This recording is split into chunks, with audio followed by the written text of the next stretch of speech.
Hey, good afternoon, everybody. We're really excited to start this new experience that we're going to do. We're, we're coming up with a new thing that we're calling here five-star conversations, real strategies with players, coaches, administrators who have heard and have been impacted by five-star hiring, the Going Pro series. And our first guest, who we're very excited to have on, has actually heard our presentation twice, maybe three times. So I would like to welcome everybody, Aidan Melograna, sophomore basketball player from Arcadia University. Aidan, welcome to our show. Thanks for having me. I'm very excited to be here and give a little bit of insight about my student athlete experience and my life after basketball. All right, perfect. So, Aidan, before we get into what the Going Pro presentation has meant to you, just tell us a little bit about what your experiences are as a student athlete and what your goals are long term. Well, as a student athlete, my entire life I've been kind of all willy dilly all over the place, going from practices to games to school to homework, all that type of stuff. And I've kind of kept that same, mindset as I've been going to college as well. Um, I am only a sophomore in college. This past summer, I started my own company where I do media and marketing consulting kind of. And I help people build their online presences. So I've been doing that on the side while also still, I'm a global media major at Arcadia University. So I'm still going through all my classes, a minor in marketing. And obviously I play on the basketball team here at Arcadia University.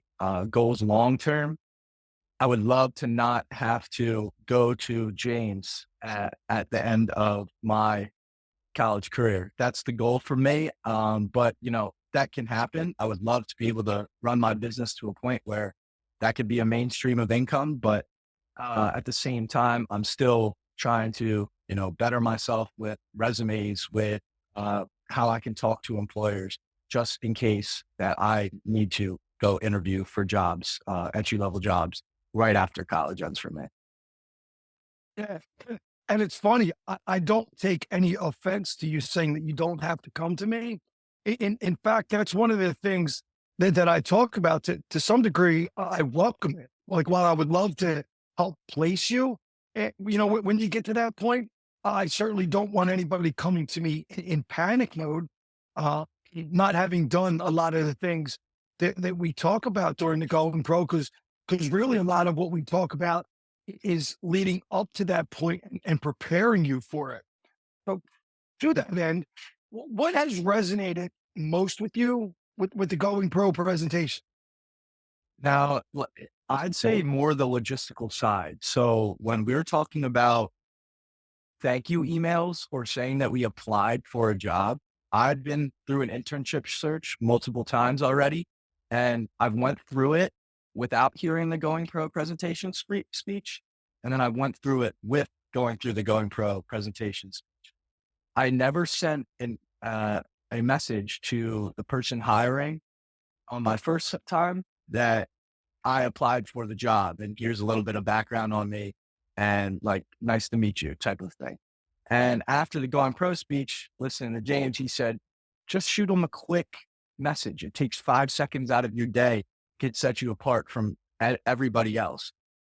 And I applied for an internship with over 250 applicants and I made it to the final 10 strictly based off of the message I sent. Of course, my resume, application, all that. But they told me that was a big factor in why they chose me to move on to the final interviews for that internship. Yeah, it's funny. I just re-experienced that again with the job that I posted last week. By Wednesday, it had 50 applicants, and I didn't get my first message till the 51st applicant. So that gives you some understanding of just how powerful that can be, right? You're separating yourself from, like, literally almost, one in every 50, two in every 100. Um, aren't going to do that, and that really is a very simple, easy way to stand out. So I'm glad that you implemented that. What were some of the other strategies that you may have implemented from the Going Pro presentation? Uh, I hearing James talk the first time, I had just had LinkedIn probably for about 4 or 5 months. So at the beginning of last year, I'd used it a little bit. I was posting stuff that I was doing. When I went into the Going Pro presentation that time, James emphasized going and connecting with people within your industry, people from your university, alumni from your university, alumni from your high school, and just utilize that to the best of your ability, whether that's just clicking one button and it being a connection or sending a message and asking a few questions about, hey, what do you do? Could you tell me more about what you do? Things like that.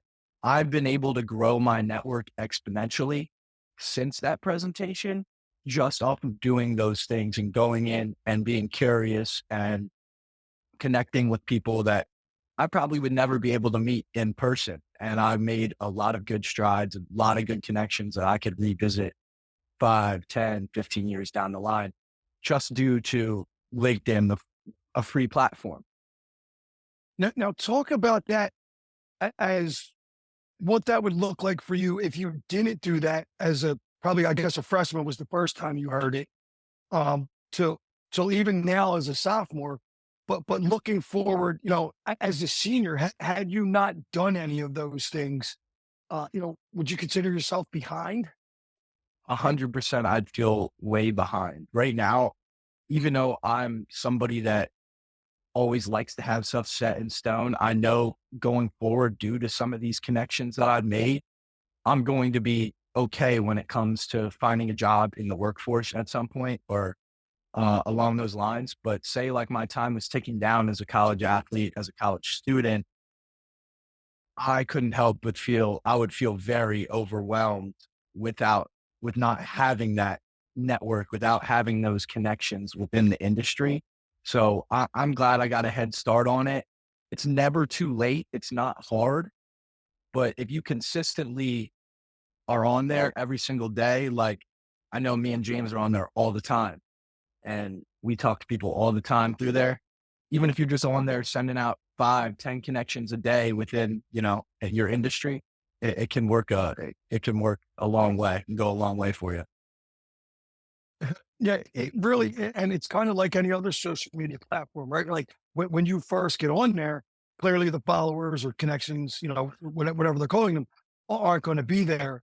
But the more you're able to slowly build that over time, the more of a resource it is to you, at the time when you need it. Now, I also talk about the other social media platforms and the good that they can do as well, particularly for people in your major, how they can grow your platform and your brand. Have you seen any experiences personally where a social media platform was used inappropriately or not correctly, if you will, was detrimental? You see that all the time throughout the news. I wouldn't say I have specific peers that it's happened to because and that's a good thing. But all over the news within, my generation specifically, there have been a ton of instances when it comes to losing scholarships over things posted through social media. Now, people might be like, well, it's not specific to a job or what we're talking about, but it is because that's your education, which leads you to a job and you're losing your education. If people know that at the college level, if you just a few searches of a name, you can find that same thing coming out about you. And it's going to make it that much harder for you to get a job. And that's as simple as a Instagram post, a TikTok post, or even a Twitter or X post from Mhm. 15 years ago. I feel like we see this all the time in the NFL draft or, MLB draft where somebody that's about to get drafted. I think it might have been Josh Allen, for example. They went back all the way to his high school tweets when he was 16 or 17. And I think there were some racist remarks from Aidan within that. And obviously, Josh Allen's doing what he's doing now, but it had a big negative impact on who he was to people that are drafting him. And the NFL draft isn't that different than a job market. they're out here picking you based upon your talent, based upon who you are as a person. They're not just picking you for your skills. So that also comes into play there. You know, it's not that different at all. In fact, the only difference is we all know about it because it's the NFL and it's followed and it's televised. But the majority of employers are doing the same thing. You know, they're investing in you to represent their brand, and they don't want to bring on somebody who can tarnish, you know, what they've worked so hard to build. Like I said, the only difference is we just don't see it because they're not televising it, and they're probably not even going to tell you. They're just going to move on from you as a candidate. No, 100%. That's big. So, Aiden, we talked kind of about the technical side of it and those things, right? But you know, we start the presentation off by identifying the skill sets that you acquire as a student athlete, and in doing so, you know, I think teammate is one that I talk about that doesn't sound like a sports term, or I'm sorry, like a corporate term. That certainly is a transferable skill. What are some of the skill sets that you see that have been directly transferable to you that you learned as a student athlete and have implemented through your internships? I'll 100% say time management, time management, time management. Growing up playing sports, a lot of people are very similar, whether you're doing it at a middle school level, high school level, college level. You have school for a certain amount of time a day. You have to go to practice. You have to do homework. You still have to make time for family and friends and relationships. That makes the workforce so much easier. Being able to schedule your time out, whether you need to schedule calls, you need to schedule meetings, you need to be here from this time to this time and still do this, and that. Somebody that didn't play sports might not have that same skill set or can adapt as well as the student athlete. And I think that's what's so special about a student athlete in the workforce as compared to somebody who's not. Their ability to adapt on the spot to changes in time schedules or changes in work that they need to do, or something just goes wrong. There's that bounce back factor that you tend to see a lot in athletes. They're used to things not going their way. Obviously, not all athletes have ever had anything go perfect for them.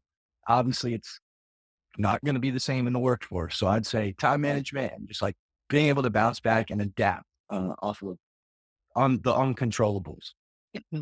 Yeah, though they're two really big ones, and I think another one, certainly right at the top of the list that I talk about, and you said kind of one of the key words in it is ability, right? The best ability is availability, and to me, it's work ethic, and the discipline that you just show up every day, right?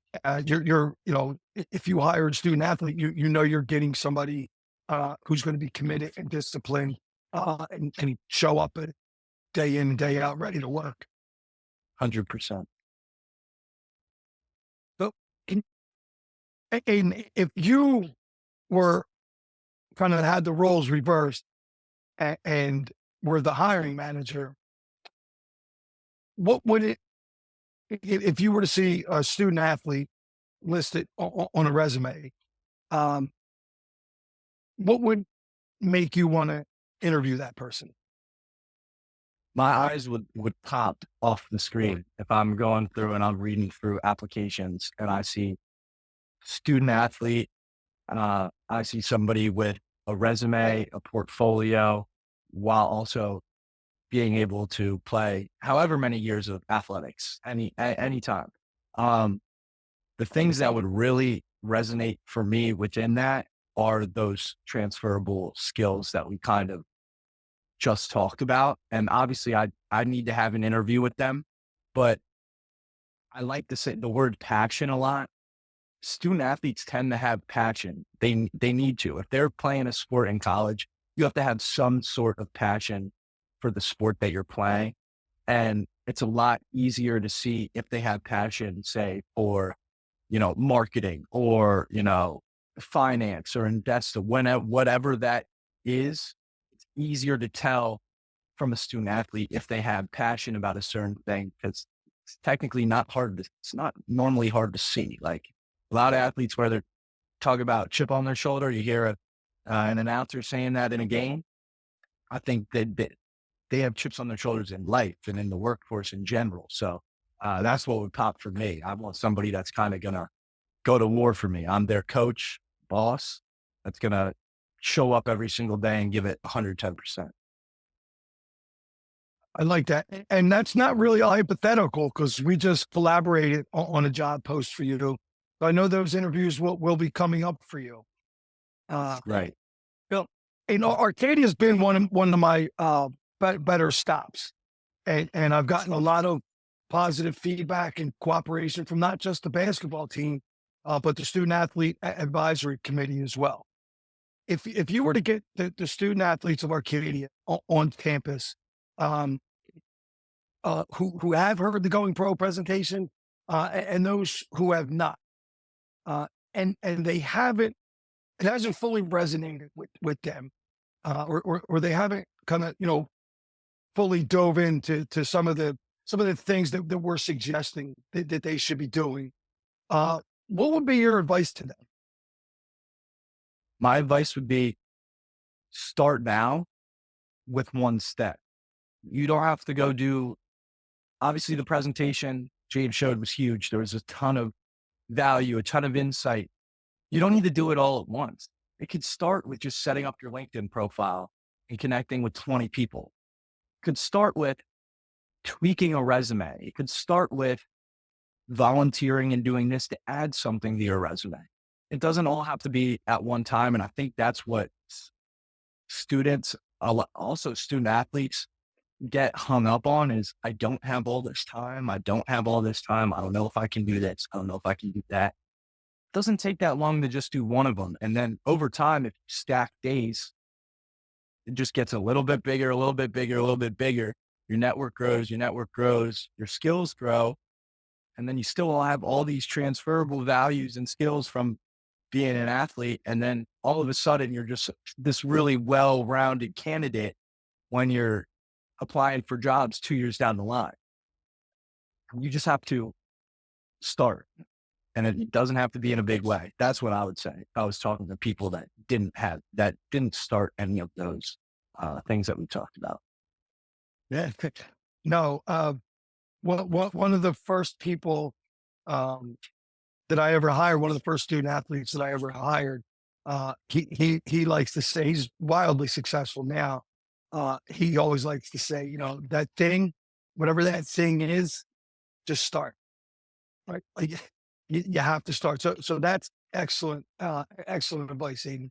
Uh, Hey, I really enjoyed our sit down here today. We've had a lot of productive conversations, both on and off of camera.